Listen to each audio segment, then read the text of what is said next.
Dito po sinasabi dito sa verse 32, so the men are shepherds, they tend livestock, and they have brought along their flocks and the herds and everything they own. Dinala po nila lahat-lahat ng kung ano may pag-aari sila doon sa kanilang lugar, dinala po nila ito doon sa Egypto. Makikita po natin dito, ano po si Joseph dito, magaling na teacher kasi sinabi niya, di po ba si Joseph ay nandun na, kilala na siya ng king.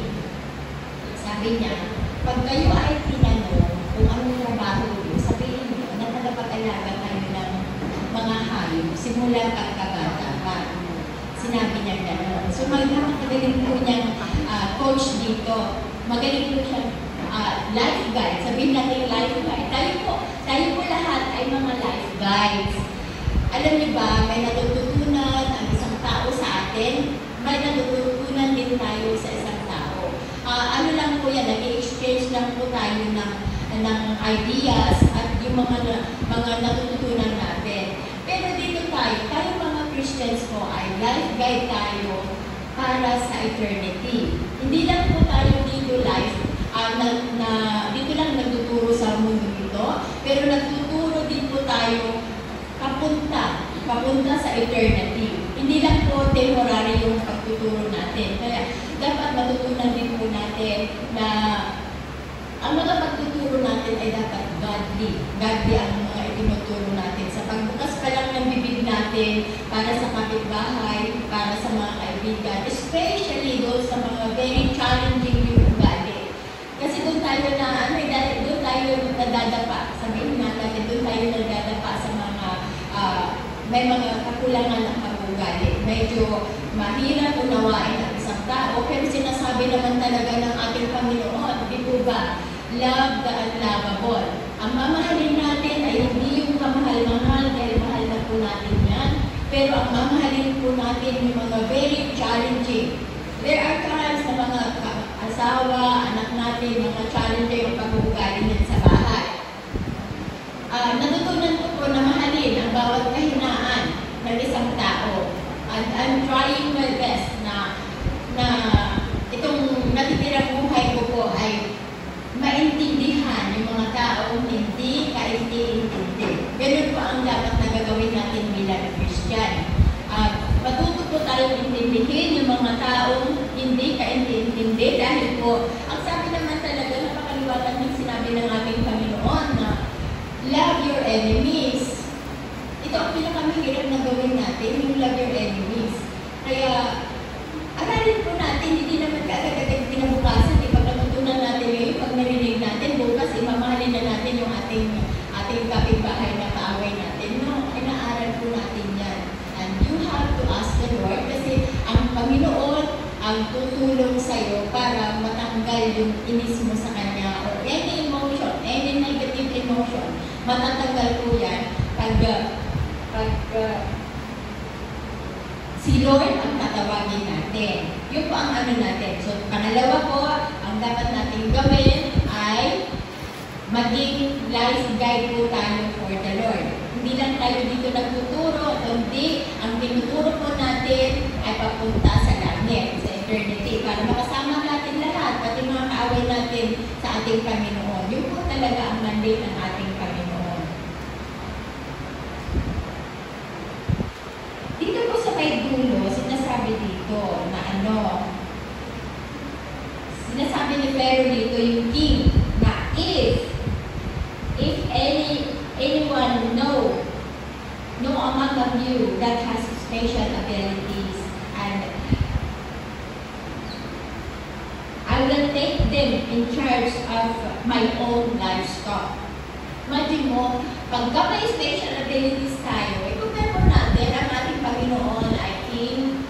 Siya po ang may pag-aari ng mga hindi natin nakikita at mga nakikitang bagay. Tapos ikaw, gagawin kanyang mga pamahala ng kanyang mga pag-aari. Ganun ang ginagawa natin. Tagapamahala po tayo dito. Ano nga ba ang isang may mga special abilities ang isang Christian? na dapat na napapakinabangan ng kapatid natin. Ang mga special abilities natin na hindi na po napapakinabangan, save it to yourself na lang. Pero ang ilalabas natin yung mga special abilities na napapakinabangan. Kagaya po ng paghahaya, kagaya po ng pagsasayaw ni Brother, sorry po kasi naghahang yung mind ko sometimes dahil sa chemo.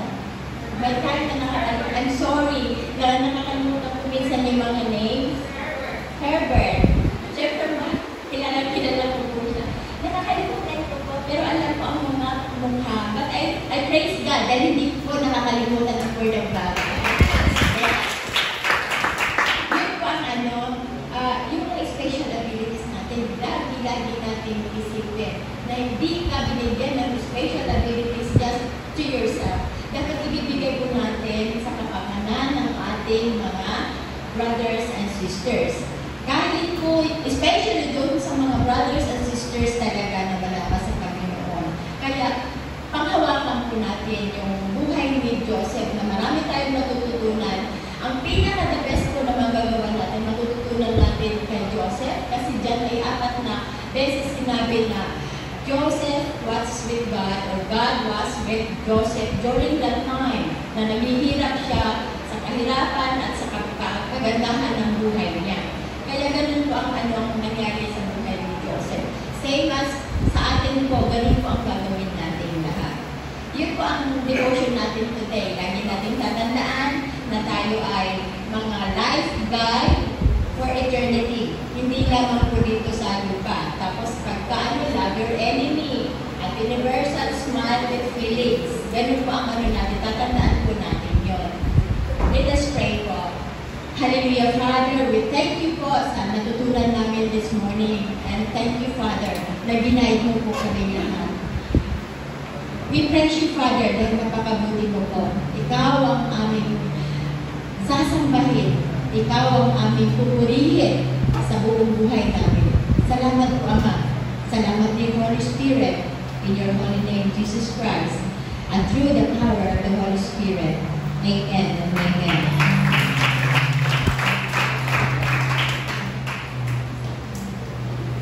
Good morning. Morning! Morning! Yan. Sabi ni Sir yung devotion ni Sister Ana, kailangan daw naka-smile tayo. Naka-smile ba lahat? Oo, kasi si Joseph dito, kahit napakarami na niyang napagdaanan, nabasa ko, nagdi-devotion tayo, talagang matindi yung kanyang napagdaanan. Pero, sabi nga yung devotion ni Sister Ana, na lagi siya naka-smile. Kasi pag naka-smile ka, di ba, maganda. Pati yung nakakakita sa inyo, nakaka-smile din. Pero pag tayo nakasimangot, lalayuan tayo. Kaya dapat naka-smile. Ang pangalawa na sinabi niya doon, ay ibigin yung hindi kaibig-ibig. Kasi si Joseph, doon sa naranasan niya, doon sa kanyang naranasan, ay nandun pa rin yung puso niya na umiibig sa kapwa niya. Bagamat na siya ay talagang ginawa ng masama ng mga kapatid niya, pero inibig pa rin niya, nag-forgive siya. Kaya sa atin din, yung kaibig-ibig, minsan kasi yung kaibig-ibig lang yung iniibig natin. Pero yung hindi, ayaw natin. No? Kaya yun yung na kailangan ibigin natin kasi ang si Jesus Christ hindi siya nagtani, pantay-pantay, inibig niya lahat, mas lalo nga niyang inibig yung hindi kaibig-ibig. Kaya yun, yung devotion niya na ibigin natin, yung pangatlo na sinabi niya na maging life guide tayo. Katulad ni Joseph na marami tayong pagdadaanan kasi sabi nga nung devotion natin na lahat ng pinagdadaanan natin, ito ay may purpose. May purpose. Kasi magiging life guide. Sinabi na mapagdadaanan natin yung maraming bagay kasi may purpose ang God. Katulad ni Joseph na siya ay naging life guide nung mga kapatid niya at lahat ng mga Israelita na maging katulad natin na dumaan lang tayo ng hirap. Yung presensya ng God, nakita natin yung presensya ng God na nasa Kanya. Na tulad yung devotion ay yung nakuha ko sa prayer and fasting kahapon, yung intimate relationship dapat nandoon lagi. Kaya yung pag nandun yung intimate relationship natin at nakita natin si Joseph nandun sa kanya, yung intimate, hindi siya natakot, ano man yung mga pinagdaanan niya kasi nasa kanya ang Lord. Kaya sa atin ngayon, at nakita natin sa devotion natin na talagang nagkita. Kasi kung meron na tayong pinagdadaanan, meron din, sabi nga, may bagyo, may dadaan lang yan, pero may sunrise. Katulad na yun, na sa buhay ni Joseph, nangyari din yung may bagyo, pero yung devotion natin ngayon, na nagkita-kita na sila, mag-anak, at ibinigay yung pinakamainang na lupa, yung Bosel. Ibig sabihin doon, magandang malayo sa Egypto, pero sagana sa lahat. Kaya yan, tayo lahat na kung meron na tayong pinagdadanasan, tingnan natin na maging inspirasyon yung buhay ni Joseph. Upang tayo ay, sabi nga, ano man yung mapagdaanan natin, kung titignan natin yung buhay ni Joseph, siguro ito yung magiging natin na magpatuloy tayo kasi sa dulo, kung tayo magpapatuloy, huwag tayo hihinto. Kasi sabi nga na hindi sa sakit, sa mga sitwasyon ng buhay, hindi dapat tayo mag-i-stop dito. Mas lalo nga tayo may challenges, mas lalo tayo lumapit sa Lord. Diba kasi dalawa yung klase ng tao eh. Pagka may hardship, may mga tumitigil na, sometimes, sinisisi pa natin ang Lord, sinisisi natin yung ibang tao. Pero, dapat, kung meron tayong mga hardship sa buhay challenges, the more na lumapit tayo. Kasi, wala naman tayong ibang magiging solusyon na magbibigay ng solusyon sa atin. Hindi ang Diyos. Siya lang. Walang iba. Siya lang kasi siya yung may-ari ng langit at lupa. Ano ang hindi niya kaya? Kanyang-kanya niya yan. Ang problema lang nasa atin. Yung solusyon nandyan. Ang problema, hindi tayo lumalapit sa Panginoon. At nakita natin si Joseph. Ang ganda na nangyari sa kanya. Sabi nga ni Joseph, huwag ninyong yung nakaraan, huwag yung sisihin ang inyong mga sarili. Dinala ako ng Panginoon dito upang maligtas kayo. Na hindi siya nag-negative, hindi niya sinisi yung kanyang mga kapatid dun sa nangyari. Sabi nga, niloob ng Diyos. Ito, na mapunta ako dito upang maligtas kayo at yung mga lahi nila. Ganun din sa atin na tayo may purpose. Isipin natin lahat ng nangyayari sa ano natin, may purpose. Sabi nga sa Jeremiah 29:11, diba? Plan to prosper you, not to harm you. Plan to give you hope and a future. Kaya kung meron tayo pinagdadaan, lang tayo. Mas lalo tayo lumapit sa Panginoon. Yun lang po. Tayo po'y manalangin. Hallelujah, Lord. Purihin ka, magdakilain ka, sabahin ka. Panginoon, kayo ang mabuti. Kayo ang makapangyarihan sa lahat. Kayo po yung nagpapagaling. Kayo po yung nagpuprovide. Kayo po ang Ama na nag-aayos ng lahat, Panginoon, Lord. Sa amin dito, Panginoon, na meron man kami na pagdadaan ng Panginoon, na mga pagsubok, Panginoon, sakit at karamdaman, kawalan, Panginoon, pagkawasak ng pamilya. Panginoon, ipinataas namin lahat sa iyo, Panginoon. Alam namin, Panginoon, na nothing is impossible with you. Lahat ng bagay, Panginoon, ay kaya mo. Kaya papatuloy kami, Panginoon, sa takbo ng aming buhay, Panginoon, sapagkat alam namin na pagkasama ka namin, Panginoon, ang lahat ng bagay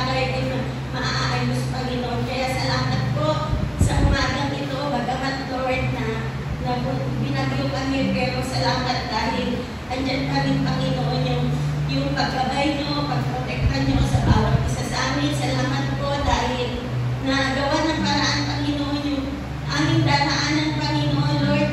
Lahat ng daraan, Panginoon, Lord, gawin mo na maging safety. Lahat, Panginoon, na makadalo dito at makabalik sa kanya-kanyang tahanan, Lord. Ang dalangin namin sa gawain niyo, Panginoon, sa araw na ito, Panginoon, na inaasam namin at alam namin ito rin ang nais mo na maging matagumpay, victorious, Panginoon, ang araw na ito, Panginoon, Lord. Lahat ko, Panginoon, ng mga attendees, Panginoon, paalala mo, Panginoon, sa kanila na ang mahalaga, Panginoon, yung mga salita, Panginoon, na dumako sila dito upang sama-sama kami, Panginoon, na magpupuri, magpapasalamat sa inyo, Panginoon, makikinig ng inyong mga salita, Panginoon. Lord, lahat po, pamula po sa worship team, hanggang po sa closing prayer, Panginoon, Lord, ang lahat po nagtatayo, Panginoon, kasi ano po, yung Santo Espiritu, lalo na po, yung maghahayag ng inyong mga salita, Panginoon. Lord, na bigyan mo ng double portion of your anointing, Panginoon, upang lahat, Panginoon, na sasambitin niya, Panginoon, Lord, ito'y nagmumula lamang sa iyo, Panginoon, at kilala mo ang bawat isa sa amin, Panginoon. Alam mo, Panginoon, yung pinagdadaanan namin, at lahat ng mga salita ng Panginoon, ito, Panginoon, ay magpapabago sa buhay namin, Panginoon. Dahil you are all-knowing God. Alam mo lahat, Panginoon, at ang nais mo sa bawat isa sa amin ay nadalo ng buhay na ganap at kasiyasiya, Panginoon. Kaya ang lahat kami, Panginoon, na makikinig, nandun, Lord, yung focus namin, kaya na-apply namin yung blood of Jesus sa lugar ito, Panginoon, upang, Lord, hindi po makapasok ang kaaway, upang, Lord, na i-distract yung bawat isa sa amin, especially, Lord, yung magsasalita na gagamitin ng Panginoon. Lord, maraming salamat po dahil katagumpayan ng gawain ng maghapon na ito, Panginoon. Salamat po. In Jesus' name we pray, by the power of the Holy Spirit, ang lahat ng anak ng Diyos magsabi ng Amen.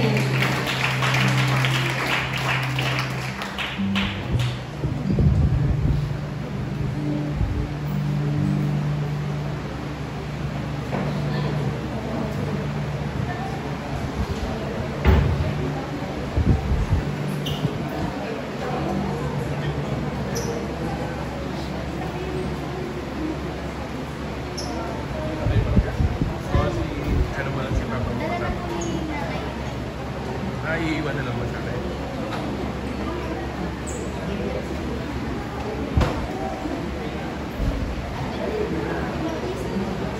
Ayan, isang mapagpalang umaga po sa bawat isa. Patayin naman natin yung mga katabi natin ng good morning. Ayan, sabi nga pa ng Sister Ana, bigyan natin yung universal smile. Patingin nga po ng universal smile nyo. Ayan, dapat yung ngiting-ngiti. Kasi binigyan tayo ng Diyos ng napakagandang sikat ng araw ngayong umaga po ito. Palakpakan natin ng Diyos. At ngayon po, tawagin ko yung mga tatay at yung mga pinili ng ating Panginoon para tumayo po sa ating gawain ngayong umaga. Naimbitahin ko po na tumayo sa ating pong song lead naman sa incubation, Sister Stella. Sa devotion po, Sister Ana. At sa follow-up po natin, Sister Gemma. Para naman po sa inyong MC, ako po magiging MC for today. Sa ating pong scripture reading, si Brother Ed. Brother Ed. Pwede kong tumayo si Brother Ed. Sa ating pong song lead, Sister D.A. Sa opening prayer and word po sa ating kapatid, Sister Mitzi. Ayan. At sa prayer box po si Brother Arnel. Pwede po tumayo, Brother. At sa ating pong tithes and offering, Sister Mercy. Ayan. At sa ating pong declaration, ang ating pong Pastor Henry. At sa kids ministry and intercessors po, Sister Snooki and Sister Nicole. And Sister Myra and Sister Ayan. Pwede pong tumayo, ipapanalangin na po natin ang ating mga kapatid para po sa mga tatayo ngayong umagang ito. Sige po, tayo po'y tumayo at sama-sama tayong manalangin habang di pa nagsisimula ang ating gawain. Yes, hallelujah. Dakilang Diyos, sa maraming mapagpala, Panginoon, patuloy po kami nagpapasalamat sa iyo sa napakagandang umaga na ipinagkaloob mo sa amin sa oras na ito. Tunay o Diyos na napakabuti mo sa buhay namin, Panginoon. Na sa kabila po ng mga napagdaanan naming bagyo nitong nakaraang linggo, Lord, dinala mo ang bawat isa rito ng ligtas, Panginoon. Nandoon ang puso namin, Panginoon, na patuloy na magpuri, magpasalamat sa iyong kabutihan, sa iyong katapatan, Panginoon. Kaya naman po, Ama, sa oras na ito, wala po kami ibang nais, kundi ang presensya mo lamang, Panginoon, ang maranasan namin, Panginoon, sa umagang ito. Lumpupin niyo po ang 4 na sulok ng bulwagang ito, Panginoon. At sa ganun, tanging na ikaw lamang, O Diyos, yung makatagpo ng bawat isa, Panginoon. At sa oras na ito, Panginoon, dalangin ko po lahat ng mga tinawag mo, Panginoon, lahat ng mga pinili mo na yung mga lingkod na tatayo sa umagang ito. Ikaw po, O Diyos, ang mamuna sa kanila, Lord God. Ikaw po ang gagamit sa kanila, Panginoon, upang maging daluyan ng yung mga mapagpalang salita, ng yung mga banal na salita, makapangyarihang salita, Panginoon, na magbibigay po ng pagbabago sa aming mga buhay. Tunay, O Diyos, na ang mga kapatid kong ito, Panginoon, na tatayo, ikaw yung pumili, Panginoon. Gamitin mo po silang sisidlan, Panginoon, ng yung mga salita, ng yung mga pagpapala, Panginoon, upang ito po maibahagi din sa mga taong aaten sa gawain na ito. At buksan mo po yung puso ng bawat isa na mga taong pupunta sa lugarin na ito. Ikaw, O Diyos, yung makita nila, Panginoon. Presensya mo lamang, Panginoon, yung maranasan ng bawat isa, Lord God. At ang mensahe po ng yung banal na salita, Lord, hiti mo sa aming mga puso, Panginoon. Ito po yung magbibigay, Lord, ng kalakasan sa mga buhay namin, lalo sa aming mga spiritual na pamumuhay, Panginoon. Dalangin ko, Diyos, sa lingkod mo pong gagamitin na maghahayag na yung mga salita, Ama. Lord, pakalukubin mo po siya ng yung banal na spirito, Panginoon. Tanging mga salita mo lamang, Ama. Yun po yung mamumutawi sa kanyang mga labi, Panginoon. Ikaw po ang magbibigay ng double portion of your spirit, O God. Di lamang po sa mensahero na yung gagamitin, kundi sa bawat isa, Panginoon, na yung lingkod, na yung pong ginagamit, Ama, upang maabot ang bawat isa na hindi pa nakakilala sa iyo, Ama. Lord, pour out your Holy Spirit in us, O God. Maging kagamit-gamit po ang bawat isa, Panginoon. Dahil ikaw, O Diyos, yung aming pong pinagpupurihan. Ikaw yung aming Diyos na patuloy na itinataas sa aming mga buhay. Kaya naman po, Ama, magmula sa simula ng service na ito hanggang sa matapos, O God, Lord, ikaw lamang po yung itataas at dadakilain ng bawat isa, Panginoon. Patuloy kaming magpupuri sa iyo, Panginoon. Patuloy kaming magpapasalamat sa iyo walang hanggang pag-ibig, katapatan, Panginoon, at kadakilaan. Kaya naman po, Ama, ngayon pa lamang, Lord, siniserihan na po namin ang gawain na ito. Nandun ang katagumpayan, Panginoon. Nandun ang kaayusan, Lord God. At ihanda mo ang puso ng bawat isa, Lord God. Ikaw po ang Diyos na makakausap, makakarinig, Panginoon. Ikaw po ang Diyos na makakatagpo ng bawat isa, Ama. At aalis kami sa lugarin ito, taglay-taglay, Panginoon, ang pagpapala, buhat sa iyong mga salita, Panginoon. Salamat po, aming Panginoon. Sa iyo po namin ipinagkakatiwala ang katagumpayan ng gawain na ito. Sa iyo po ang pinakamataas na papuri, pasasalamat. Ito po ang aming sama-samang dalangin sa pangalan po ng aming Panginoong Jesus. Ang lahat ay magsabi ng Amen. Amen. Amen. Pag-inabang po ang bawat isa.